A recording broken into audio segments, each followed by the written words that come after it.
Hello, and welcome to another video from 3.5 Archive. Today we're going to be doing our 44th D&D 3.5 Prestige class review. We're going to be continuing our theme of the Miniatures Handbook Prestige classes with a look at the Warchief. This is a very odd Prestige class, and thus I chose it for this week's video. Let's take a look at the Warchief. This Prestige class has two requirements, a base attack bonus of +3, and the requirement that you have led a tribe in battle. Those are the only requirements, so this is one of the least restrictive Prestige classes out there. The Warchief is going to get a D10 hit die. It's going to get 3/4 base attack bonus, even though it's a warrior class. I guess it's more of a leader, and thus you're focusing less on your combat abilities and more on your ability to inspire others into a blood frenzy. It's going to give you a good fortitude and goodwill save, which is pretty excellent saving throw wise. And you're going to get 2+ intelligence modifier skill points per level, with your class list including skills such as bluff, diplomacy, handle animal, intimidate, sense motive, and then stuff like climb, jump, and swim to fill out what is likely the list of the fighter or barbarian that's coming into this Prestige class. So what is the Warchief all about? Well, the Warchief gets 3 class features, and they all improve, except for one. They all improve throughout the Prestige class. Warchiefs effectively whip their tribe mates into a blood frenzy, which allows them to be incredibly effective in combat, but at the cost of damaging themselves. So at level 1, you're going to gain the ability Tribal Frenzy. And it says a Warchief is able to inspire his followers to acts of extreme battle frenzy. A Warchief can activate this frenzy as a standard action, and then maintain it as a free action, and then it ends at the conclusion of the turn if you didn't maintain it. So it basically goes as long as you want. It affects any creature that's a member of your race and tribe that starts its turn within 30 feet of you and is able to hear you. And at level 1, this frenzy is going to give a +2 enhancement bonus to strength of all of your allies. But at the start of each of your allies' turns, everyone affected by the strength boost takes 1 point of damage per hit die. So you can give +2 strength, so says the example, to each member of a pack of level 1 orc warriors, but each of them are going to take 1 point of damage per round as long as the strength boost remains in effect.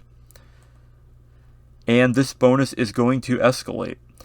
At level 2, you're going to gain an ability boost. Your charisma score is going to increase by 2. This is going to happen 3 different times, so this class is going to give you a total of +6 to your charisma. And there's not any type to these bonuses. It just adds to your charisma.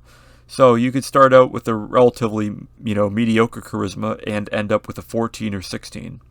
This is nice, this will help with your social skills, but it doesn't seem to have anything to do with your Tribal Frenzy ability. That doesn't key off of your charisma at all. And the bonus continues to increase. At level 3, the strength bonus from the Tribal Frenzy is going to increase to +4. At 5th level, it's going to increase to +6. At 7th level, it's going to increase to +8. And at 9th level, it's going to increase to +10. So you'll be able to give all of your allies within 30 feet who can hear you a +10 bonus to strength, but at the start of each of their turns, they're going to take 1 point of damage per hit die.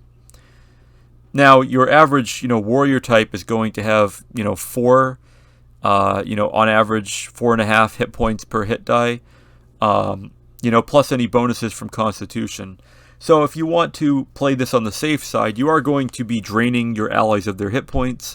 But if you're only going to be getting into 1 fight a day, and that fight's only going to last 3 rounds, odds are that your allies are going to be, reduced quite a bit, and this may make them more vulnerable to being finished off by enemy attacks, but they are going to be a lot stronger. A +10 to strength that you'll be getting near the end of this Prestige class is going to be, a +5 to hit, and a +5 or maybe +7 or more to damage. And that's really excellent. If you are the type that's going to command lower level allies into battle, this can help them remain relevant at higher level than they otherwise would, but they still are going to be fragile, and this isn't going to do anything to help that fact. If anything, this is going to burn through your allies' hit points quite a lot, and you should probably only take this prestige class if you don't really care about their well-being. This prestige class obviously is intended more for NPC opponents rather than player characters, but even there, it seems to be an option for, a leader to really buff his allies, who are probably going to die in the fight anyway, and deal out a lot more punishment to player characters than they otherwise would expect. Is this a well-designed prestige class? Is this a good thing for the game that this exists? I mean, almost every tribe of orcs would want to have one of these alongside it in battle. I mean, yes, it's going to, reduce their hit points, but there's no point in, getting through a battle with full hit points if they're just going to all be removed by the enemy anyway. So this is definitely a, best defense is a good offense type of prestige class. There is one other feature this prestige class has, which is at 8th level. Whenever you would be hit by an attack, you can make a DC 15 reflex and have that attack affect an adjacent tribe member instead.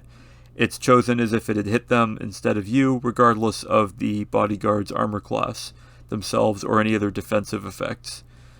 And that's pretty nice, if you are, getting low on hit points and you want to just throw one of your allies under the bus. Again, this is a great one for an NPC villain. He can buff all of his, allies to be able to still hurt player characters at higher levels. And then when the player characters close in on him, he can make a fairly easy reflex save to throw a couple of them in the way of the player character's initial attacks. So for a party, this is probably not very good unless your cleric is willing to do a lot of work. Or if you're only going to be having one battle per day and you're certain you can, maintain that tempo.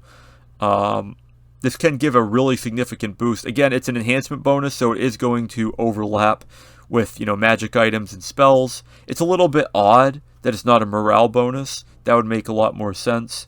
But it is what it is. It's how the designers chose for it to be. So as is, it's not really that good for a party. But it could be, depending on the party. And at lower levels, certainly so. For an NPC villain, this is pretty great. So I'm going to give this prestige class 3 stars for concept, and I'm going to give it either 4 stars for execution for NPCs or 2 stars for execution for player characters. It's not completely useless, but it definitely is more geared toward NPC villains. Maybe it would have 5 stars if it wasn't for the fact that this design can be a little bit swingy, giving plus 8 strength to a bunch of, at least presumably low-level minions, could give them a lot more attack power than the characters are expecting, and it could lead to an unlucky critical hit, bringing one of them down and dead for good, depending on what level they are.